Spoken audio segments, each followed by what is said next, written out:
আজকে আমি আর আপনি রিজিকের পিছনেই না দৌড়াই, এই রিজিকের পিছনে দৌড়ায় আমার আপনার মালিকের নাফরমানি হয়, অবাধ্যতা হয়, আমরা বুঝি না। এজন্য আল্লাহ তাআলা বলতেছেন তোমার সব কিছু আমি তোমাকে দান করি, তোমরা সবাই ফকির, আমি আল্লাহ ধনী। আল্লাহ তাআলা বলছেন আল্লাহুল গনিয়্যু ওয়া আনতুমুল ফুকারা। আল্লাহ তাআলা চ্যালেঞ্জ করে বলছেন আল্লাহুল গনিয়্যু ওয়া আনতুমুল ফুকারা। দুনিয়াতে যত ধনী দেখো, বড় লোক দেখো, টাকা পয়সার মালিক দেখো, অনেক কিছুর মালিক মনে করে সে অনেক কোটি কোটি টাকার মালিক, আল্লাহ বলতেছেন সে ফকির, আমি আল্লাহই ধনী। আল্লাহ ধনী আর সব ফকির, সব মিসকিন। আল্লাহ তাআলা কোরআনের মধ্যে আল্লাহ বলছেন আল্লাহ আমাকে আপনাকে দুনিয়ার যত টাকা পয়সার মালিক যা কিছু দেখেন সবাইকে লক্ষ্য করে বলছেন তোমরা সবাই ফকির, আমি আল্লাহই ধনী। একজন কোটি কোটি টাকার মালিক আছে, আল্লাহ যদি চান সকালবেলা কোটি কোটি টাকার মালিক, রাত্রে ফকির বানায় দিবেন। মালিক যদি চান তাকে ফকির বানানোর ইচ্ছা যদি মালিক করে, দুনিয়ার সমস্ত মানুষ ইচ্ছা করেও তাকে আর ধনী রাখতে পারবে না। ফ্যাক্টরি আছে কয়েকটা, রাত্রে যদি আগুন লাগে পুড়ে যায়, সকাল বেলায় ফকির। এজন্য আল্লাহ তাআলা বলতেছেন আল্লাহুল গনি ওয়া আনতুমুল ফুকারা। তোমরা সবাই ফকির, আমি আল্লাহ ধনী। তোমরা যদি দুনিয়ার বাদশাহী চাও, দুনিয়ার সম্মান আর ইজ্জত চাও, দুনিয়ার সম্মানের রিজিক চাও, তাহলে একটাই রাস্তা, তোমরা আমার গোলাম হয়ে যাও, তোমরা আমার গোলাম হও। তোমরা যদি আমার গোলাম হয়ে আমার ভালোবাসা অর্জন করো, তাহলে আমি তো সবকিছুর মালিক, আমি আল্লাহ তোমাকে আমার ভান্ডার থেকে সব দান করব, আমি আল্লাহ সব দিব তোমাকে। এজন্য আল্লাহ তাআলার ভালোবাসা অর্জন করার জন্য আল্লাহ আদেশ করছেন। আল্লাহর ভালোবাসা অর্জন কিভাবে করব, ওইটা রাস্তাও আল্লাহ তাআলা বলে দিয়েছে। কুল ইন কুনতুম তুহিব্বুনাল্লাহ ফাত্তাবিউনি ইউহিব্বুকুমুল্লাহ ওয়া ইয়াগফির লাকুম যুনুবাকুম ওয়াল্লাহু গফুরুর রহিম। তোমরা যদি আমার ভালোবাসা চাও, কুল ইন কুনতুম তুহিব্বুনাল্লাহ, তোমরা যদি আমি রব্বে কারীমের ভালোবাসা কামনা করো, ফাত্তাবিউনি ইউহিব্বুকুমুল্লাহ, মহাব্বতের সহিত, ভালোবাসার সহিত আমার রাসূলের জীবনের প্রত্যেকটা আদর্শ তোমার জীবনে বাস্তবায়নকারী হয়ে যাও। আমার রাসূলের জীবনের সমস্ত আদর্শ তুমি ধারণ করো। আমার ভালোবাসা পাওয়ার জন্য আমি মডেল পাঠাইছি আমার রাসূল। আমার রাসূল হলো ভালোবাসা আমাকে পাওয়ার মাধ্যম। আমার রাসূলের অনুসরণকারী হয়ে যাও, রাসূলের ইত্তিবা করো। ইত্তিবায়ে রাসূল এটা প্রত্যেকটা মুমিনের জন্য, মুসলমানের জন্য, আল্লাহকে পাওয়ার জন্য এটা মাধ্যম। আজকে আমার ব্যক্তি জীবন, পারিবারিক জীবন, সামাজিক জীবন, সাংসারিক জীবন, রাষ্ট্রীয় জীবন, কোন জীবনে রাসূলের আদর্শ নাই। আজকে বাংলাদেশে 14ই ফেব্রুয়ারি দিবস একটা পালন করে না? আল্লাহ তাআলা বলতেছেন আমার ভালোবাসা কামনা করো, আমার ভালোবাসা অর্জন করো। আর আমার ভালোবাসা অর্জন করবার জন্য মাধ্যম হলো আমার নবী। আমার নবীকে ভালোবাসো, আমার নবীর আদর্শ মানো। সাবধান, আমাকে ভুলে যাবা না। তোমরা যদি আমাকে ভুলে যাও, আমার স্মরণ থেকে গাফেল হয়ে যাও, তাহলে তোমার দুনিয়াও ধ্বংস, তোমার কবরের জগৎ ধ্বংস, আখিরাত ধ্বংস, তোমাকে আমি আল্লাহ জাহান্নামে নিক্ষেপ করে দেব। এজন্য আল্লাহ তাআলার ভালোবাসা পাওয়ার জন্য গুনাহ না, গুনার দ্বারা মালিক পাওয়া যায় না, মালিকের সন্তুষ্টি অর্জন করা যায় না। আজকে যে আয়াতে কারিমা তেলাওয়াত করছি, ওই আয়াতের মধ্যে আল্লাহ তাআলা বলতেছেন তোমরা আমাকে ভুলে যাবা না, আমার স্মরণ ভুলে যাবা না, আমার থেকে গাফেল হবা না। যদি আমার থেকে গাফেল হয়ে যাও, তাহলে তোমার দুনিয়ার হায়াতটা ধ্বংস হয়ে যাবে। আর দুনিয়ার হায়াত যদি তুমি ক্ষতিগ্রস্ত হও, তাহলে তোমার আখিরাতটাও ধ্বংস হয়ে যাবে। আল্লাহ তাআলা কোরআনের মধ্যে বলছেন ওমান আ'রাদা আন যিকরি ফাইন্না লাহু মাঈশাতান দানকা ওয়া নাহশুরুহু ইয়াওমাল কিয়ামাতি আ'মা। আল্লাহ তাআলা বলছেন ওমান আ'রাদা আন যিকরি, আমার স্মরণ থেকে গাফেল হবা না, কোন সময় আমাকে ভুলে থাকবা না, রাত দিন 24 ঘন্টা আমাকে স্মরণ রাখবা। তোমরা যদি আমাকে স্মরণ রাখো আমি আল্লাহ তোমাদেরকে স্মরণ রাখব। তোমরা যদি ভুলে যাও আমি আল্লাহ ভুলে যাব, তাহলে তোমার দুনিয়াও ধ্বংস হবে, আখিরাতও ধ্বংস হবে। দুনিয়ার অনেক কিছু মালিক হওয়ার পরেও তুমি মিসকিন, আর তুমি যদি আমাকে না বলো, দুনিয়ার কোনো কিছুই তোমার নাই, ছিঁড়া জামা পরো, তুমি জেনে রাখবা তুমি সর্বশ্রেষ্ঠ মানুষ। এজন্য আল্লাহ থেকে গাফেল না হওয়া। এখন আল্লাহ থেকে গাফেল কিভাবে হয়? আল্লাহ বলছেন আমাকে স্মরণ রাখো, আমাকে ভুলবা না। আমার আপনার জীবনের প্রতিটা কাজে কর্মে মালিককে স্মরণ রাখা। ওমান আ'রাদা আন যিকরি ফাইন্না লাহু মাঈশাতান দানকা ওয়া নাহশুরুহু ইয়াওমাল কিয়ামাতি আ'মা। তোমরা আমার থেকে গাফেল হবা না। তোমার সকাল থেকে সন্ধ্যা, সন্ধ্যা থেকে ঘুম পর্যন্ত প্রতিটা সময়, প্রতিটা মুহূর্ত আমাকে স্মরণ রাখবা, আমার থেকে গাফেল হবা না। মাঝে মধ্যেই ওই যে বর্তমানে বাইতুল মুকাররমের খতিব, সারা বাংলাদেশের, এশিয়া মহাদেশের বিখ্যাত আলেম, বিখ্যাত হাদিস বিশারদ, বিখ্যাত ফকিহ, আল্লাহর ওলি একজন, উনি বয়ান করতেছেন, মাঝে মাঝেই বলেন লা ইলাহা ইল্লাল্লাহ। বয়ানের মাঝখানে কথা বলতেছেন, মাঝে মাঝে হঠাৎ করে বলেন লা ইলাহা ইল্লাল্লাহ। ওনাকে প্রশ্ন করছে, হযরত আলোচনা করতেছেন কোরআনের, মাঝখানে আবার কালিমা উচ্চারণ করেন, কারণ কি? উনি বলছেন মাঝখানে কালিমা পড়ি আমার ভয় হয়, বয়ান করতেছি, আলোচনা করতেছি, মাঝখানে যদি আমার ইন্তেকাল হয়ে যায়, এজন্য মাঝে মধ্যে কালিমা পড়ি, আমার এই বয়ানের হালতে যদি মারা যায় তারপরেও যেন আমি কালিমা সহ ইন্তেকাল করতে পারি। আর আমার আপনার রাত দিন 24 ঘন্টা যা কালিমা জবান দিয়ে উচ্চারণ হয়। এজন্য আল্লাহ তাআলা বলছেন ওমান আ'রাদা আন যিকরি, তোমার ব্যক্তি জীবনে আমাকে বলবা না। আমরা ব্যক্তি জীবনে মালিককে ভুলে যাই, এজন্য ব্যক্তি গুনার কাজে লিপ্ত হয়, জিনা ব্যভিচারে লিপ্ত হয়, সুদের মধ্যে লিপ্ত হয়, ঘুষের মধ্যে লিপ্ত হয়, অন্যায় অপরাধের মধ্যে লিপ্ত হয়। আর মালিকের কথা যদি স্মরণ থাকে, ওই ব্যক্তির দ্বারা কোনো সময় আল্লাহর নাফরমানি হবে না। মালিকের কথা যদি স্মরণ থাকে, তাহলে ওই মানুষটা কোনো সময় গুনার কাজে লিপ্ত হবে না। আজকে আমার ব্যক্তি জীবনে মালিককে স্মরণ করি না, ব্যক্তি জীবনে মালিক ভুলে যায়, সাংসারিক জীবনে মালিকের স্মরণ থাকে না, পারিবারিক জীবনে স্মরণ থাকে না, সামাজিক জীবনে স্মরণ থাকে না। এই জন্য আজকে সমাজের মধ্যে ফিতনা ফাসাদ দূর হয় না, সমাজে ফিতনার অভাব নাই। গতকালকে রাত্রে আমি সৃষ্টুর বাজারে এই পাশে একটু গেলাম কাজের জন্য, যা দেখি ফুলের দোকান, খালি ফুল বিক্রি হইতেছে। ফুল দেখে পরে মনে হয়েছে আগামীকালকে তো দিবস, কে যা এই দিবসগুলি পালন করার জন্য। যারা এই হারাম কাজে লিপ্ত হয়, যারা ভালোবাসা দিবসের নামে বেহায়াপনা করে, যাদের লজ্জাহীনতা, লজ্জা শরম নাই, মেয়েরা সুন্দর করে মাথার মধ্যে বিভিন্ন ফুল দিয়ে মালা বানা, আর মালা পরে গার্লফ্রেন্ড আর বয়ফ্রেন্ড এই 14 তারিখ ফেব্রুয়ারির সারা বাংলাদেশে প্রত্যেকটা পার্ক বলেন, প্রত্যেকটা জায়গা চিপা চাপা আবাসিক হোস্টেল, বিভিন্ন জায়গা যেই পরিমাণে জিনা ব্যভিচারে হয়, আল্লাহ তাআলা যে বাংলার জমিনকে উল্টায় ধ্বংস করে না, এটাই মালিকের রহমত, এটাই মালিকের করুণা। এই ভালোবাসা দিবসের নামে যেই পরিমাণে 14 ফেব্রুয়ারিতে গুনাহ হয়, জিনা ব্যভিচার হয়, আল্লাহ তাআলার লানত, আল্লাহর অভিশাপ যে আসে না, এটাই মালিকের দয়া। আজকে কারা করে এগুলি? এই সমাজের মানুষই তো করে, আমার আত্মীয় করে, আমার ছেলে মেয়ে, আমার ভাই বেরাদর, ওরাই তো করে।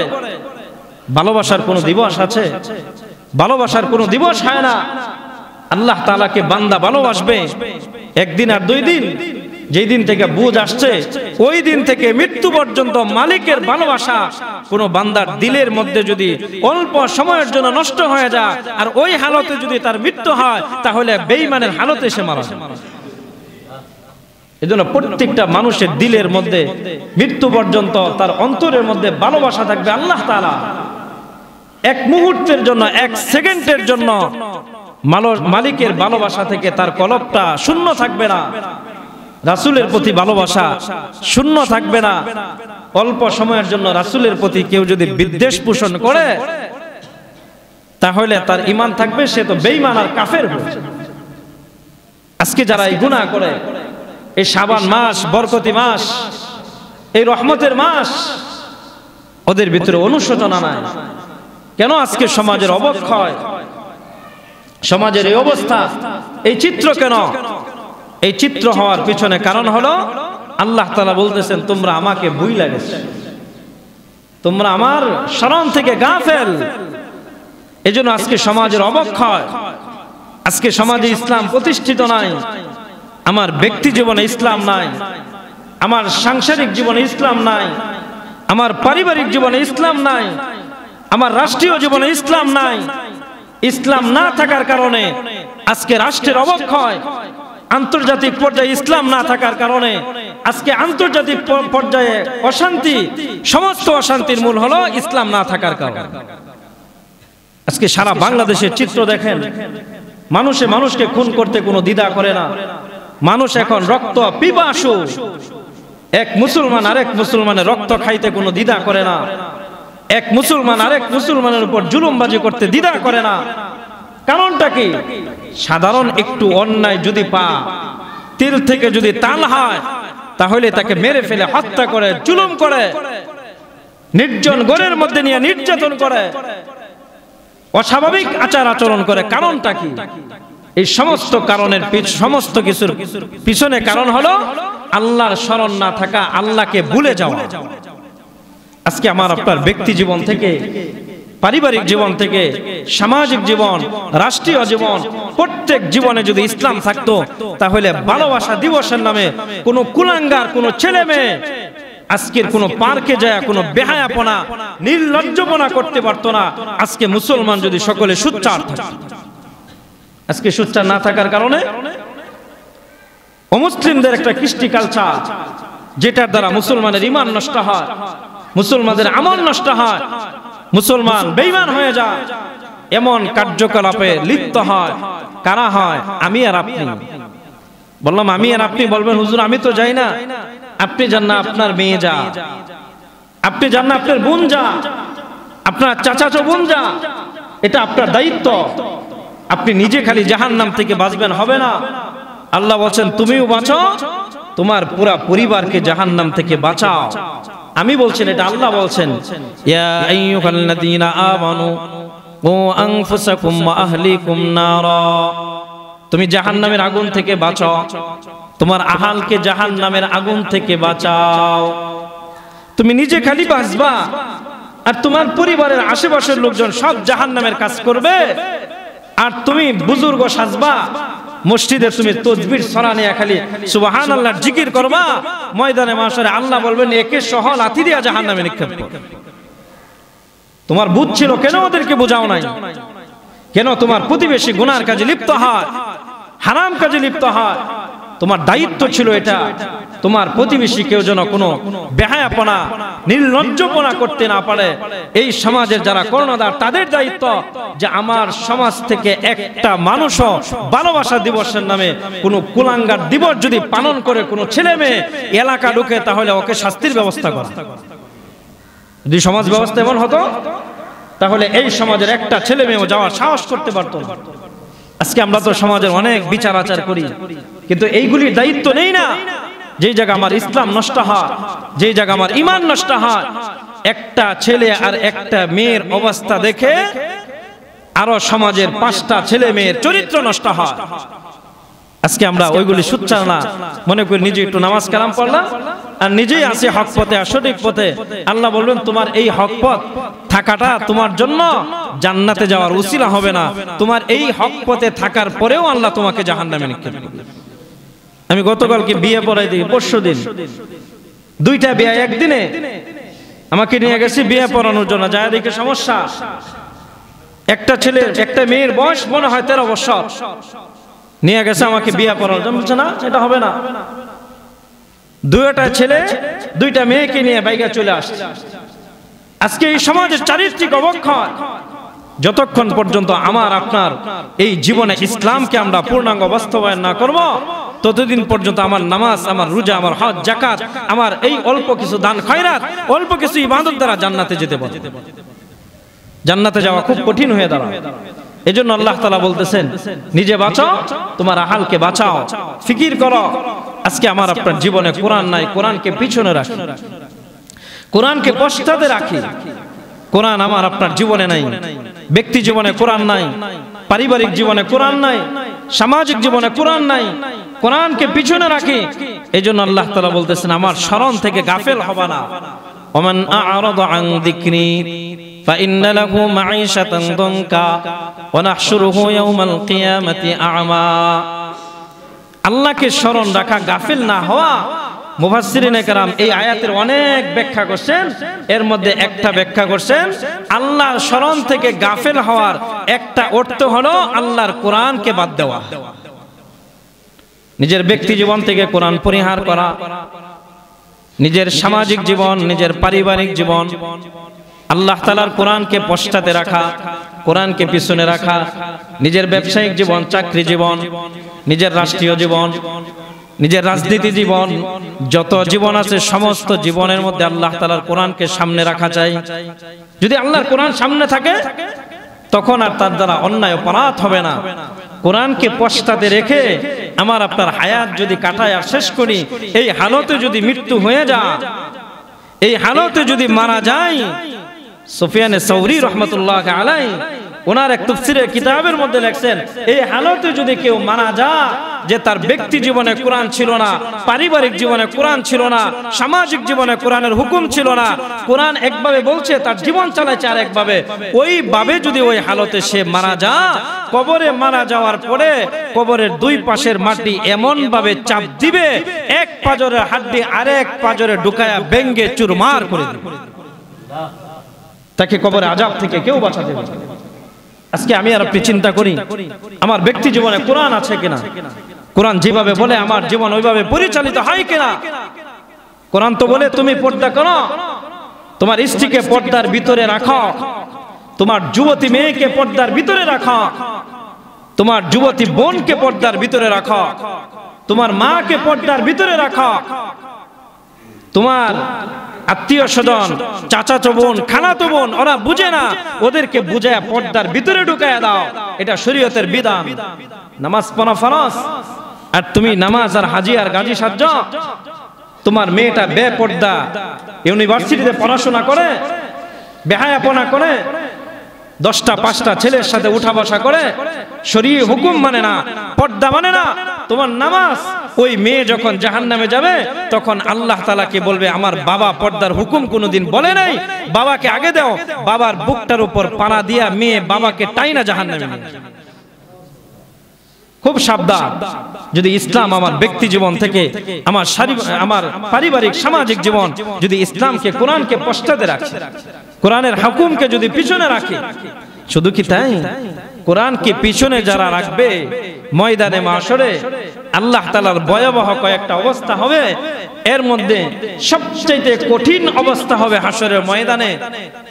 কিয়ামত পর্যন্ত সমস্ত মানুষ যারা দুনিয়াতে আসবে, আদম নবী থেকে নিয়ে আমার আপনার নবী পর্যন্ত, সমস্ত আম্বিয়া কেরাম, সমস্ত নবী রাসূল, সমস্ত নবী রাসূলদের উম্মত, আমার আপনার নবীর সমস্ত উম্মত ময়দানে মাশরে অপেক্ষা করতে থাকবে কোন সময় শেষ নবী আসবে, এসে শেষ নবী আমাদের জন্য আল্লাহ তাআলার কাছে সুপারিশ করবে। হাশরের ময়দানে আমার আপনার নবীর শাফায়াত ছাড়া, সুপারিশ ছাড়া অন্যান্য নবীরাও জান্নাতে যেতে পারবে না। নবীরাও জান্নাতে যাওয়ার পারমিশন পাবে না। আমার আপনার নবীকে আল্লাহ তাআলা এত মর্যাদা দান করছে, আদম নবী থেকে ঈসা নবী পর্যন্ত সমস্ত নবীরা হাশরের ময়দানে অপেক্ষা করবে যে শেষ নবী কখন আসবে, এসে আল্লাহর কাছে সুপারিশ করবে, আর নবীর সুপারিশ আল্লাহ কবুল করবে, আর আমাদেরকে আল্লাহ জান্নাতে যাওয়ার পারমিশন দিবে। নবী আসবে, দীর্ঘ সময় অপেক্ষা করার পরে, হাদিসের রিওয়ায়াতের মধ্যে আছে, দীর্ঘ সময় অপেক্ষা করার পরে আল্লাহর নবী আসবেন। হাশরের ময়দানে এসেই নবী আল্লাহর কাছে আগে সুপারিশ করবে না, নবী এসেই প্রথমে মামলা করবেন আল্লাহর সামনে। প্রথমে আয়েশা নবী কি করবে? মামলা, অভিযোগ। আল্লাহর সামনে আয়েশাই মামলা করবে, আগে সুপারিশ করবে না, প্রথম নবী আয়েশা আল্লাহর চেয়ারের সামনে দাঁড়ায় বলবে, আল্লাহ আমি আমার কিছু উম্মত, তোমার কিছু বান্দা তাদের বিরুদ্ধে অভিযোগ করতেছি, মামলা করতেছি, আল্লাহ আগে ওদের বিচার করো, তারপরে ওদেরকে ফায়সালা করো।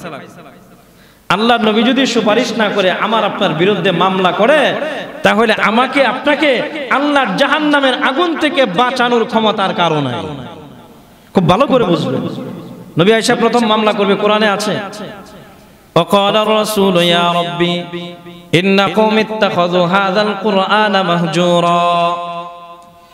নবী আয়েশা প্রথমে আল্লাহর কাছে মামলা করবে, অভিযোগ করবে, وقال الرسول يا ربي إن قوم اتخذوا هذا القرآن مهجورا। আল্লাহ আমি ওদের বিরুদ্ধে তোমার কাছে মামলা করতেছি, অভিযোগ করতেছি। আল্লাহ দুনিয়াতে ওরা কোরআনকে সামনে রাখে নাই, ওরা কোরআন তরককারী। আল্লাহ ওদের মধ্যে আর কোরআনের মধ্যে আগে ফায়সালা করো, তারপরে ওদেরকে জান্নাত বা জাহান্নামে দিবা। নবী আয়েশা প্রথমে মামলা করবে কাদের বিরুদ্ধে? ইন্না হাযাল কুরআনা মাহজুরা। যারা ব্যক্তি জীবনে কোরআন মানে নাই, যারা পারিবারিক জীবনে কোরআন মানে নাই, যারা সামাজিক জীবনে কোরআন মানে নাই, যারা রাষ্ট্রীয় জীবনে কোরআন মানে নাই, যারা ব্যবসায়িক জীবনে কোরআন মানে নাই, যারা চাকরি জীবনে কোরআন মানে নাই, যারা রাজনৈতিক ময়দানে কোরআন মানে নাই, আল্লাহ নবী তাদের বিরুদ্ধে আগে মামলা করবেন।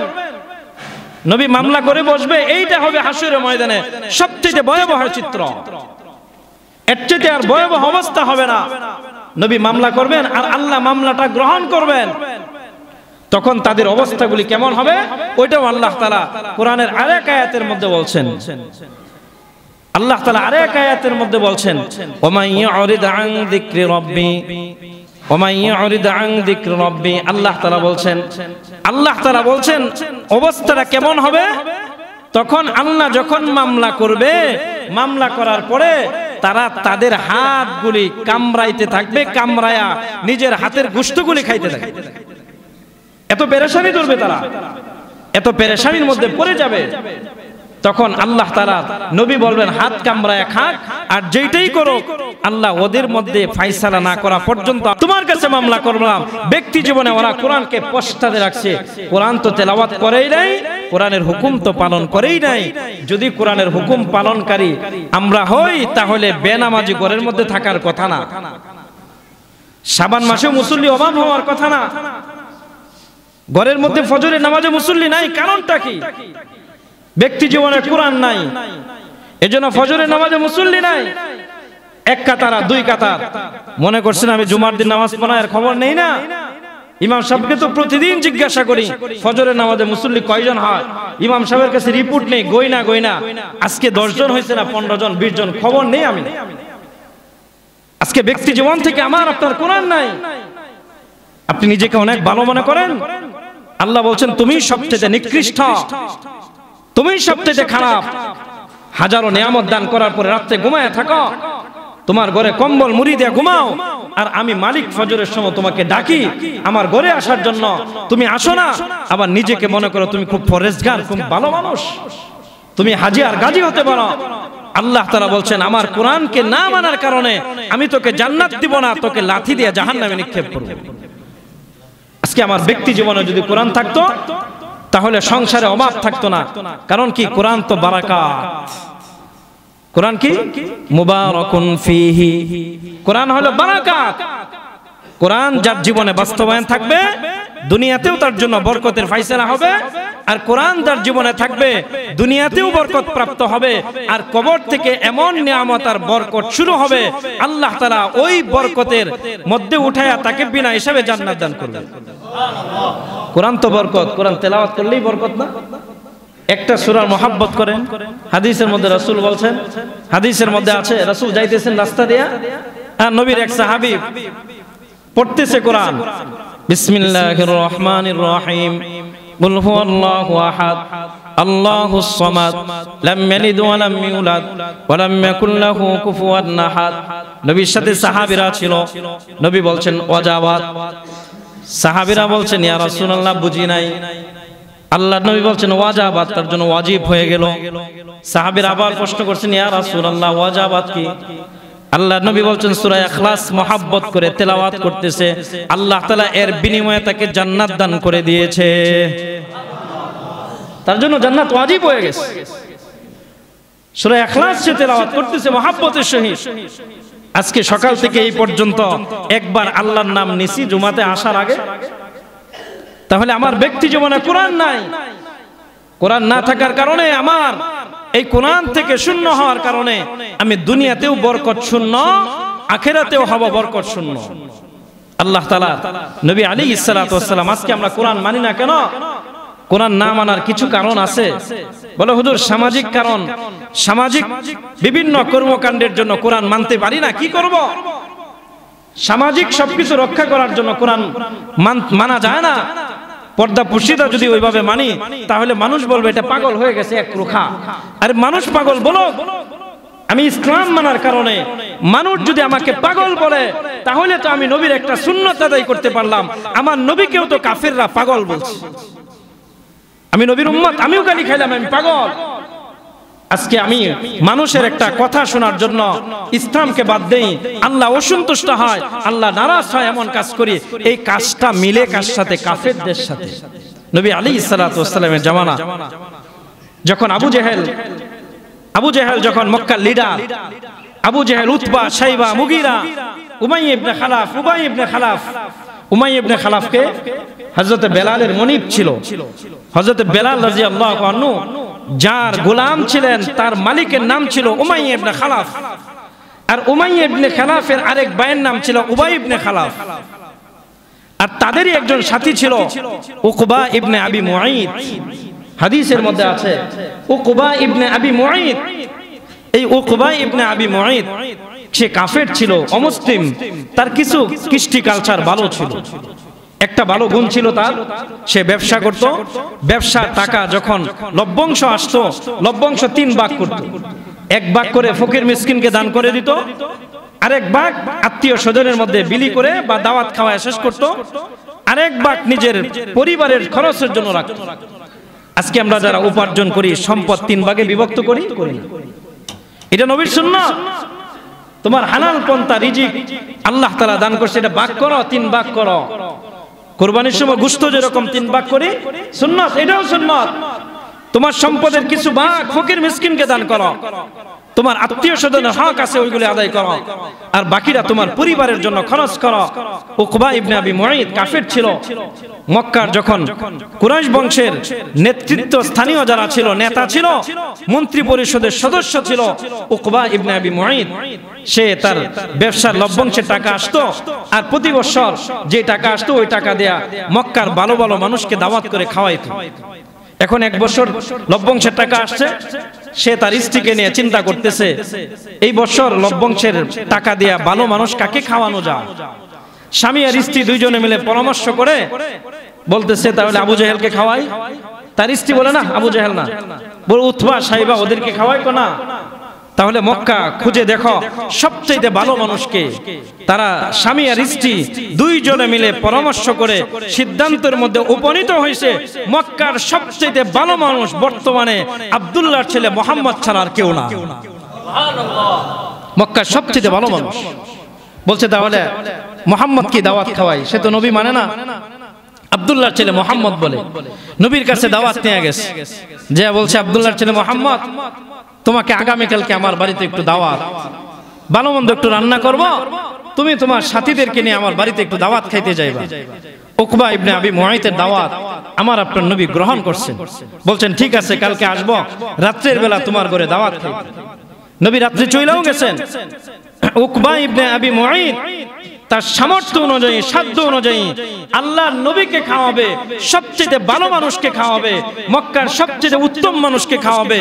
সে তার সাধ্য অনুযায়ী অনেক ভালো ভালো খাবারের আইটেম করছে, রান্না করছে।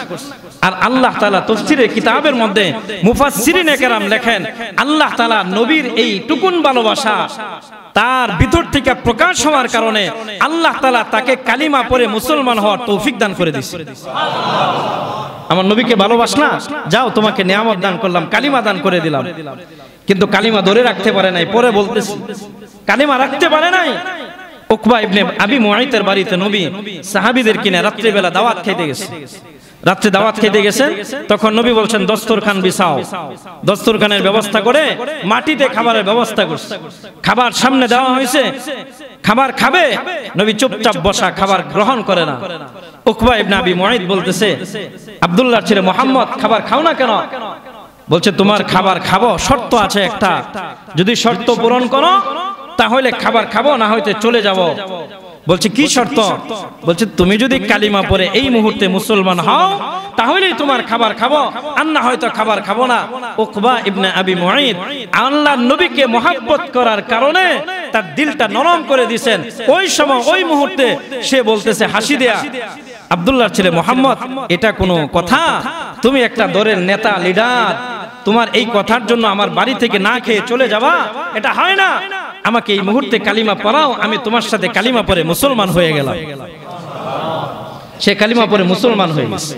কালিমা পড়ে মুসলমান হওয়ার পরে নবী তখন সাহাবীর বাড়ি খুব মজা করে খাইছেন, সাহাবীদেরকে নিয়ে খাইছেন। খাওয়ার পরে রাত্রে চলে আসছেন নবী সাহাবীদেরকে নিয়ে। সকাল বেলা রাস্তার মোড়ে মোড়ে, মক্কার অলিতে গলিতে খবর, গরম খবর প্রচার। উকবা ইবনে আবি মুআইত আব্দুল্লাহর ছেলে মুহাম্মদের হাতে বায়াত গ্রহণ করে কালিমা পড়ে মুসলমান হয়ে গেছে। তখন তার বাড়িতে গেছে আবু জেহেল, তার বন্ধু আবু জেহেল। আবু জেহেল তার বাড়িতে গেছে, উতবা, সাইবা, উমাইয়া ইবনে খালাফ, উবাই ইবনে খালাফ, মক্কার মন্ত্রী পরিষদের যারা ছিল সবাই গেছে। যে বলতেছে উকবা, এটা একটা কাজ করলা, সব কাজ সবাই মিলে করি, আর তোমরা আমাদের বাপ দাদার কলঙ্ক লাগায় দিলা, তুমি এটা ভালো করলা? তুমি না আমাদের মন্ত্রী পরিষদের একজন, কিভাবে তুমি কালিমা গ্রহণ করলা? সে তার বন্ধু বান্ধবের মন রক্ষা করার জন্য বন্ধু বান্ধবের চোখের দিকে তাকায়া, তাদের মুখের দিকে তাকায়া সে বলছে, আরে আমি তো ওই মোহাব্বতের কালিমা পড়ি নাই। ওই সময় মোহাব্বতের কালিমাই পড়ছিল। এখন খারাপ বন্ধুদের সহবতে যাওয়ার কারণে, খারাপ বন্ধুদের কথা রক্ষা করার জন্য সে বলতেছে, না আমি তো আবু বকরের মতো মোহাব্বতের কালিমা পড়ি নাই, উমরের মতো কালিমা পড়ি নাই, আমি রাজনীতির কালিমা পড়ছি। আব্দুল্লাহর ছেলে মুহাম্মদ যদি না খায় আমার বাড়ি থেকে চলে যা, তাহলে আমার অপমান না এটা যে আমি একটা লিডার, আমার বাড়িতে মুসলমানদের লিডার আসলো, তার দলবল নিয়ে না খেয়ে চলে গেল, এটা আমার জন্য একটা কলঙ্কের বিষয়। এই কলঙ্ক আমি যেন না হয়, এই জন্য আমি রাজনীতির কালিমা পড়ছি। বর্তমানে রাজনীতির কালিমা পড়ে আছে না অনেকেই? নির্বাচনে ফাঁস করার জন্য কালিমা পড়ে, নির্বাচনে ফাঁস করার জন্য নামাজ পড়ে, নির্বাচনে ফাঁস করার জন্য হজ করে। মিথ্যা বলতেছি, রাগ করবেন আমার প্রতি? সঠিক কথা, হক কথা বলতেই হবে। রাজনীতির কালিমা অনেকেই পড়ে, রাজনীতির প্রেক্ষাপটে ভালো সাজার জন্য 2 বার 3 বার হজ করে, মুখে একটা দাড়ির বংশও নাই। আবার ছবি টানা, নিজের চেহারা দেয়া, আলহাজ অমুক, নির্লজ্জ বেহায়া, বাইতুল্লাহ তওয়াফ করে আসছে, তারপরেও তার মুখে দাড়ি উঠে না। এর মতো নির্লজ্জর বেহায়া সমাজে কেউ হতে পারে? সে আবার সাইনবোর্ড টানা কেন, হাজি লেখা মানুষকে ধোঁকা দেয়। আজকে ওই উকবা ইবনে আবি মুআইতের মতো সামাজিক কর্মকাণ্ড, সমাজ রক্ষা করার জন্য, সমাজের বন্ধু বান্ধবের মন রক্ষা করার জন্য এমন হাজারো মুসলমান আছে যারা ইসলামকে জলাঞ্জলি দেয়, ইসলামকে ধ্বংস করে মাটির সাথে মিশায় দেয়, আল্লাহর কোরআনকে মিশায় দেয়। ব্যবসায়িক জীবনে ইসলাম মানে না, পারিবারিক জীবনে ইসলাম মানে না। বলে বিয়ে করছে, বন্ধু বান্ধবকে যদি নিজের স্ত্রীর চেহারা না দেখায়, বন্ধু বান্ধব রাগ করে, তখন কি করে? নিজের স্ত্রীকে খুব সুন্দর করে সাজুগুজু করায়া মানুষের সামনে প্রদর্শন করে। এর মতো কাপুরুষ আর দুনিয়াতে কেউ হতে পারে না। নিজের স্ত্রীর চেহারা আরেকজনকে দেখে, বেহায়া, এটা নির্লজ্জ। কেন করে? মানুষের মন রক্ষা করার জন্য। আল্লাহর নবী বলছেন, লা তাআতা লিমাখলুকিন ফি মাসিয়াতিল খালিক। আল্লাহ অসন্তুষ্ট হয় এমন কাজ করে মানুষকে সন্তুষ্ট করা হারাম। আল্লাহ নারাজ হয় এমন কাজ মানুষকে সন্তুষ্ট করার জন্য করা যাবে না, কিন্তু আজকে আমরা করি। কেন করি? সমাজ রক্ষা করার জন্য। গত কয়েকদিন আগে আমি বসে আছি একজন খুব ধনাঢ্য মানুষের সাথে, সৃষ্টির বাজারে একটা কার্ড আসছে, ভিআইপি কার্ড। কার্ডের মধ্যে লেখা মুসলমানের দাওয়াত, মুসলমানের দাওয়াত। আজকে বিয়ে শাদীর মতো ছেলেকে মুসলমানি করাবে, এই মুসলমানি একটা লজ্জাজনক কাজ।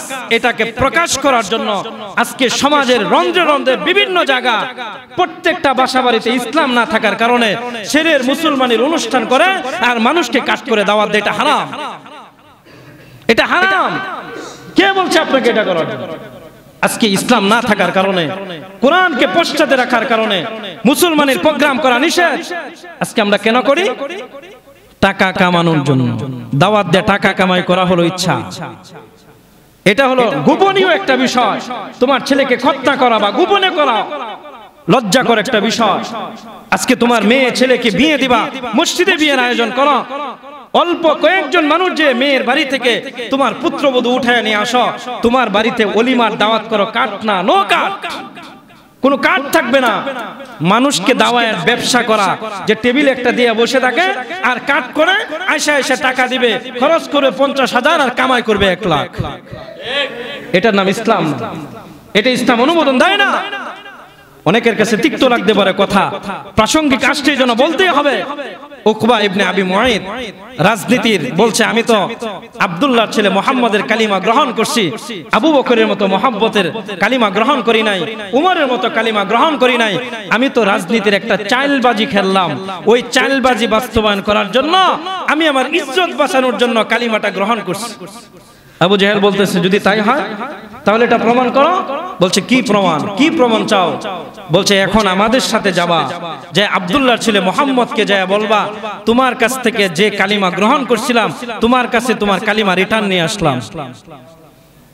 তোমার কালিমা আমি গ্রহণ করি নাই, রিটার্ন নিয়ে আসলাম। তোমার কালিমা তুমি নিয়ে যাও। আরেকটা কাজ করতে হবে, কি? তুমি আব্দুল্লাহর ছেলে মুহাম্মদের মুখের উপর থুতু মাইরা দেবে। আল্লাহ তাআলা কোরআনের মধ্যে বলছে, وقال الرسول يا ربي إن هذا القرآن إن قومي هذا القرآن مهجورا। তখন আল্লাহর নবীর কাছে দল বল নিয়ে যা। আল্লাহর নবী দারুন নদুয়াতে আছেন, নবীর কাছে গেছে উকবা ইবনে আবি মুআইদ। দল বল নিয়ে যখন গেছেন, আল্লাহর নবী তো রহম দিলওয়ালা, খালি মুসলমান কাফের কিভাবে অমুসলিম থেকে মুসলমান হবে, নবীর তো এটা তামান্না ছিল, দিলের ইচ্ছা ছিল। যখন উকবা ইবনে আবি মুআইদ সামনে, আবু জেহেল পুরা দল নিয়ে পিছনে, আল্লাহর নবী ভাবছেন রাত্রে সে কালিমা পড়া মুসলমান হলো, এখন তার পুরা বন্ধু বান্ধব, পুরা সার্কেল সবগুলিকে মনে হয় কালিমা পড়ানোর জন্য দাওয়াত করে নিয়ে আসছে। নবী সম্মানার্থে দাঁড়ায় গেছে। কোরআনের মধ্যে আছে নবী দাঁড়াইছে। নবী দাঁড়ানোর পরে উকবা ইবনে আবি মুআইদ নবীর সামনে আসছে, এসে চেহারাটা মলিন করে বলছে, আব্দুল্লাহর ছেলে মুহাম্মদ, রাত্রে যে কালিমা গ্রহণ করছিলাম এটা রাজনীতির কালিমা, মুহাব্বতের কালিমা গ্রহণ করি নাই, তোমার কালিমা তোমার কাছে রিটার্ন দিলাম। এটা বলেই নবীর মুখের উপর থুতু মাইরা দিছে। আল্লাহ তাআলার কোরআন সেটা বলে। নবীর অন্তরটা ভেঙে চুরমার হয়ে গেছে। নবী আর নিজেকে ধরে রাখতে পারে নাই। কোরআনের তাফসীরের মধ্যে, আয়াতের তাফসীরের মধ্যে মুফাসসিরিনে কেরাম লিখছেন, নবী কান্না শুরু করছে, নবীর চোখ দিয়ে জর জর করে পানি পড়তে শুরু করছে। আর নবী বলতেছিল, উকবা এটা কি করলা? গতকালকেই না তোমার ঘরে কোরআন চলে গেছিল, আজকে তুমি কোরআনকে অপমান করে দিলা, কি করলা এটা? আল্লাহর নবী বলছেন, আল্লাহ তাআলা তাৎক্ষণিক নবীর চোখের পানি দেখা আল্লাহ জিবরাইলকে পাঠাইছেন, পাঠায় বলছেন, আমার হাবিবকে যে সান্ত্বনা দাও, উকবা ইবনে আবি মুআইদ আমার নবীর কোনো ক্ষতি করে নাই, সে নিজের ক্ষতি করছে।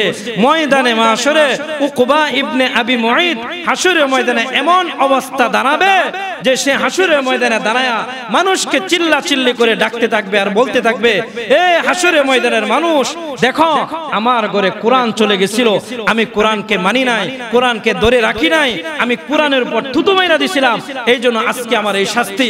উকবা ইবনে আবি মুআইদ নিজের হাত নিজের দাঁত দিয়ে কামড়ায়া গোশত খাইতে থাকে। আল্লাহ তাআলা এই শাস্তি দিবেন। শুধু তার গোশতে, হাতের গোশত, তার গালের গোশত টাই না, তার নখ দিয়ে সে ছিটতে থাকবে আর চিৎকার করে বলতে থাকবে, শুধু কি সে একা? আল্লাহর নবী বলছেন উকবা ইবনে আবি মুআইতের মতো হাজারো লক্ষ কোটি আমার উম্মত হবে, তার সাঙ্গুপাঙ্গু তার পিছনে দাঁড়াবে। ওরাও আল্লাহ তাআলার কোরআনকে তাদের ব্যক্তি জীবনে মানে নাই, পারিবারিক জীবনে মানে নাই, সামাজিক জীবনে মানে নাই, ব্যবসায়িক জীবনে মানে নাই, রাষ্ট্রীয় জীবনে মানে নাই, রাজনীতির প্রেক্ষাপটে মানে নাই। না মানার কারণে উকবা ইবনে আবি মুআইতের দলে তারাও অন্তর্ভুক্ত হবে এবং তাদের হাত তারা নিজে দাঁত দেয়া কামড়ায় গুষ্ট খাইতে থাকবে। এখন চিন্তা করে দেখেন, আপনি কি কোরআন মানবেন কি মানবেন না?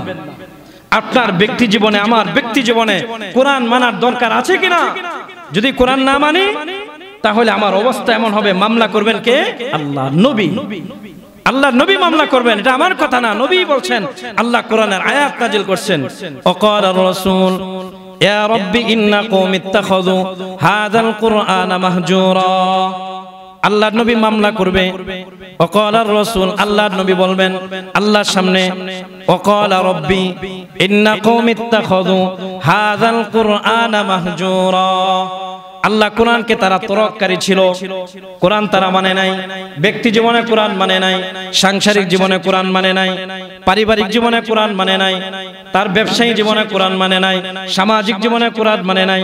আল্লাহ তার বিরুদ্ধে মামলা করলাম, মামলা নিষ্পত্তি না হওয়া পর্যন্ত ওকে জান্নাত জাহান্নাম কোথাও দিবা না।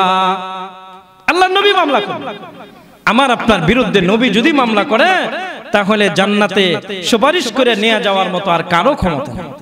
এজন্য আমি হাত ধরে করজোরে অনুরোধ করলাম, আজকে আমার আপনার সবচেয়ে ইমানি দাওয়াত, ইমানি কর্মকাণ্ড।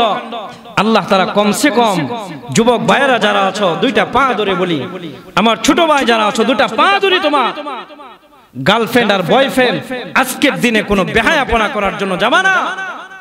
বুড়া বুড়া বাবারা যারা আছেন, আপনার বাসা বাড়িতে বারাটিয়াও যদি থাকে, আপনার দায়িত্ব, আল্লাহর কোরআন আপনাকে দাওয়াত দেয়, আপনার বাসা বাড়ির মানুষগুলিকেও আপনি জিম্মাদার মালিক হিসাবে, রূপক মালিক হিসাবে আপনি দাওয়াত দেয়া তাদেরকে হেদায়েতের পথে আনবেন, গুনার কাজে যেন লিপ্ত না হয়। যদি আপনার বাসায় এমন বারাটিয়া থাকে, সে আজকের বেহায়াপনা কাজে লিপ্ত হওয়ার জন্য যা, তাহলে বলবেন আগামী মাসে আর তোমাকে আমার বাসায় রাখবো।